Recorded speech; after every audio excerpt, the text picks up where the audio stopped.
Today we're going to look at all the villains in the Spooky Month series and rank them from least evil to most evil, and we'll only be looking at characters that we know are actually bad. The first category on my tier list is going to be called Wrong, and these are characters that definitely suck, but in the grand scheme of things, they're pretty tame. And the first character on this list is going to be Roy, aka the leader of the Hats Gang. Now, I placed Roy in this tier because while he is a bully and is prone to violence, especially against Kid and Pump, that type of behavior is fairly common in children and isn't really evil. Especially when we get deeper into the series and we learn that Roy is basically just a kid that has a terrible home life and takes it out on others, which is a pretty common story for bullies in general, I think. And this leads us to the other two characters in this category, and that's going to be Roy's parents, who are named Richard and Carmen. I put them so low on this tier list because they just seem to be like rich parents who are not very good at being parents, which is another common trope. But you really can't say that someone is evil because they suck at being a mom or a dad. From what we know, they don't physically abuse their son, and unlike some of the other adults in town, they don't seem to be kidnappers or murderers. Now, with all that being said, I wouldn't be surprised if we learned later that they were a part of the cult because we know that Roy's uncle was a part of it. And while it isn't exactly the same design as the cultist necklace, I find it interesting that it is gold and has the same turquoise stone just like the cultist necklace.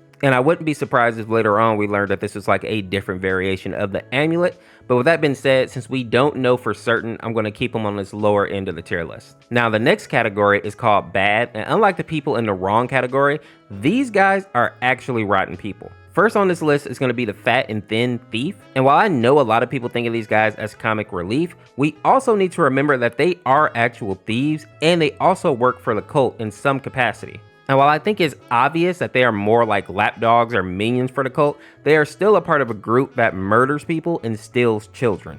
And frankly, no amount of goofiness will give these guys a pass. Next in this tier is going to be the Candy Dealer, and if you're like me, you probably didn't think that this guy was very important when he first popped up, but after seeing him make another appearance in episode 6 of Spooky Month, I think it goes without saying that he seems to have a real role when it comes to what's happening with this cult. And unlike the thieves, I don't think that he's like a simple minion. I think he's maybe at best like a middleman in the cult or something. But since we haven't seen him do anything really bad as of yet, we're going to keep him in this tier for now. Now, some of you may disagree with this next one, but I'm going to drop Dexter into this tier as well. Now, I know a lot of you animal lovers may not like this, but hear me out. Even though Dexter is a serial killer, he wasn't as bad as he could have been, in the sense that he became an exterminator so that he wouldn't have to kill people to get his fix. Or aka to like sate his bloodlust. But instead, he went out and killed like small rodents and on occasions even cats. And even when his spirit got transferred into the Happy Fella's doll, he went a long time without actually trying to kill anybody, and even tried to trick Leela into buying a cat so that he wouldn't have to go after Skid and Pump, or of course like the grandpa who he tried to kill as well. And I don't know if you remember in this episode, but there was also like a little treasure chest that had a bunch of notes in the episode that kind of showed the struggle that he was going through. So while Dexter definitely isn't a good guy, I don't think he deserves to be any higher on this tier list. And with that being said, the last person I want to put in this tier is going to be the mayor. Now, I definitely believe that the mayor is a part of the cult, but we only really have speculations as of now. But the amulet symbol on his building is a pretty good giveaway, and the fact that he doesn't seem to care about the cult in this city, or the fact that they're murdering and kidnapping people. I mean, in episode 5, he literally says, "Look, Mayor, something is going on in the town. There's a cult going around and— Blah, blah, blah, blah. I don't care about your imaginary cult, John." Now, even if this goon isn't a part of the cult, I still think he's a piece of crap because he simply doesn't care about his citizens. And with that, we move on to the next tier, which is called Wicked. And these are the really rough characters who are doing some downright despicable stuff. And the first character to make it on this list is probably going to make some of you mad, but it's going to be Frank. I understand that people really like Frank as a character because he's nice to Skid and Pump, but I think people forget that this dude is a literal kidnapper. And weirdly enough, I don't think he's a part of the cult. He's just out here snatching kids for the heck of it. I mean, we all remember this scene. Hop in, kids. Excuse me, what is that? What is— I am playing doctor. And while I can acknowledge that Frank could be worse, I don't think the fact that he won't hurt the children of his childhood friends makes him a good character. It just shows that he's not a complete monster. Now, the next character makes it to this tier list for the same reason as Frank, and that's going to be the Clown. This guy is also a kidnapper, and he's also a part of the cult. In episode 2, we literally see him do this to a kid. And the reason I put the clown higher than Frank is because he's in the cult, which means that he has access to the amulets, and I think that a kidnapper that can be nearly immortal is more dangerous than a regular dude in a white van. And the last person that we're going to put in this tier is going to be Ignasio. I struggle with this guy because on the surface, he seems like a throwaway character, but when you really pay attention to the episodes, it becomes clear that he's the cultist that actually burned down Officer John's house, and potentially the man that kidnapped his daughter, who was named Hope. I also think that this guy is wicked based on what he said to Skid and Pump. You will die one day, and I will personally cremate your bodies! Mister! It's clear that this guy is not only wicked, but also a bit crazy. But since he hasn't killed anybody yet, I guess I really can't put him in the pure evil category yet. Now with that being said, let's move on to the pure evil characters, which are the characters that I feel are not redeemable at all, starting with Roy's uncle. Now some of you may not remember, but back in episode 2 of Spooky Month, we were introduced to Roy's uncle. We see Roy tricks the boys into going to the cultist's house on the hill where the uncle ambushes the boys. It's a Pokemon! Where's everyone? Whoa, kids, you just got tricked. And now it's time to get my treats.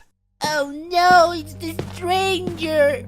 This is not spooky, it's scary!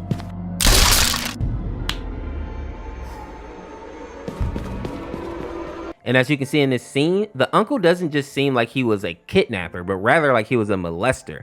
And in that same episode, we hear Roy say, "That's where my uncle takes me." And this may be part of the reason that Roy is so messed up.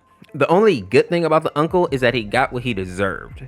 Next in this tier is going to be Bob, and this guy popped up in episode 1 and episode 5 of Spooky Month, and was basically like a serial killer slash cannibal.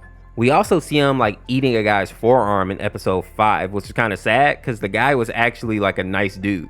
And if that isn't bad enough, when he was a butcher, he would grind his victims up and make them into patties to serve to his customers, which is absolutely disgusting.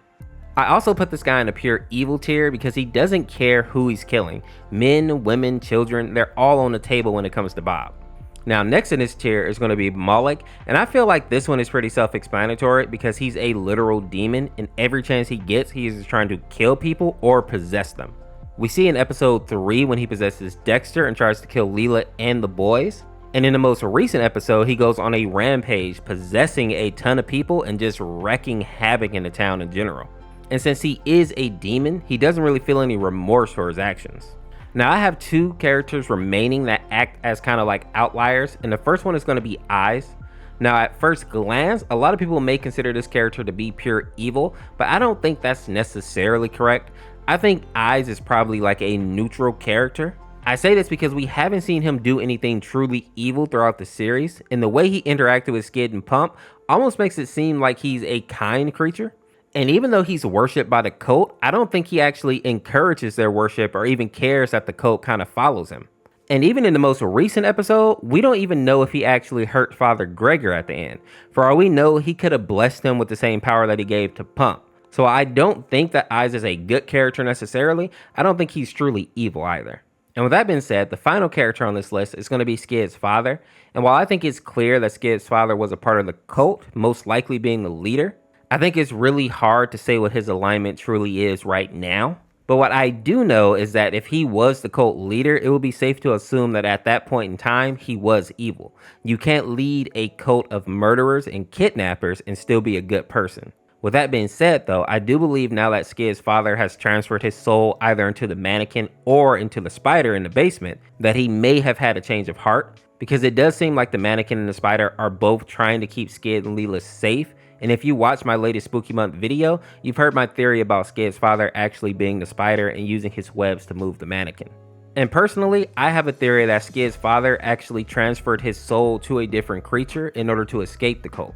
Because at some point while doing all these evil deeds, he realized that he didn't actually want to be evil and didn't want to be a part of this, but he couldn't think of a way to get himself out without maybe causing his family to be caught up in it as well. So transferring his soul to something else was like the only way that he could get away clean and not jeopardize the safety of his family. But with that being said, let me know if you agree or disagree with my list in the comments, and we'll see you tomorrow with another video. There's a couple of mods that I want to make videos on, so I'll be hitting those up over the next couple of days. Thanks for watching. Peace, peace.